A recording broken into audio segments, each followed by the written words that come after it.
ಸಂಕ್ರಾಂತಿ ಅಂದರೆ ಸಂಭ್ರಮ. ಸಂಭ್ರಮ ಅಂದರೆ ಇಲ್ಲಿದೆ. ಹೇಗಿರುತ್ತೆ ಸಂಭ್ರಮ? ಏನಿದು?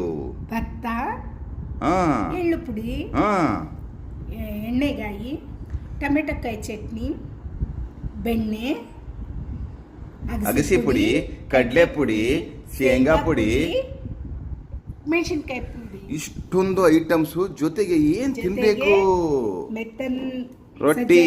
ಗಟ್ಟನ್ ಸಜ್ಜರಿ. ವಾ ವಾ ವಾ ವಾ ವಾ ಅದೃಷ್ಟ ಮಾಡಿರ್ಬೇಕನ್ರಿ. ಅದಕ್ಕೆ ಹಿಂದೂ ಸಂಪ್ರದಾಯ ಅಂದರೆ ಖುಷಿ. ಹಿಂದೂಯಿಸಮು, ಹಿಂದೂ ಸಂಪ್ರದಾಯ ಏನೆಲ್ಲ ಹಬ್ಬ ಹರಿದಿನಗಳು ನಾವೆಲ್ಲಿ ತಿಂತೀವಿ? ಇಲ್ಲ ಅಂದ್ರೆ ಹಬ್ಬ ಇದ್ರೆ ತಿಂತೀವಿ, ಇಲ್ಲಾಂದ್ರೆ ಈ ಥರ ತಿನ್ನಕ್ಕೆ ಸಾಧ್ಯನಾ? ರೆಡಿ.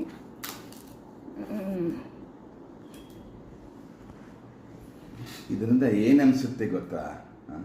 ಸಂಕ್ರಾಂತಿ ಹಬ್ಬ ವರ್ಷಕ್ಕೊಮ್ಮೆ ಬರಬಾರದು, ವರ್ಷಕ್ಕೊಮ್ಮೆ ಇರಬಾರದು, ವರ್ಷಕ್ಕೊಮ್ಮೆ ಮಾಡಬಾರದು, ವಾರಕ್ಕೊಮ್ಮೆ ಇರಬೇಕು. ಆ ಸಂಕ್ರಾಂತಿ ಸಡಗರ, ಸಂಕ್ರಾಂತಿ ಹಬ್ಬ ವಾರಕ್ಕೊಮ್ಮೆ ಇದ್ದರೆ ಆಹಾ ಸ್ವರ್ಗ, ಸ್ವರ್ಗ ಕಣ್ರಿ.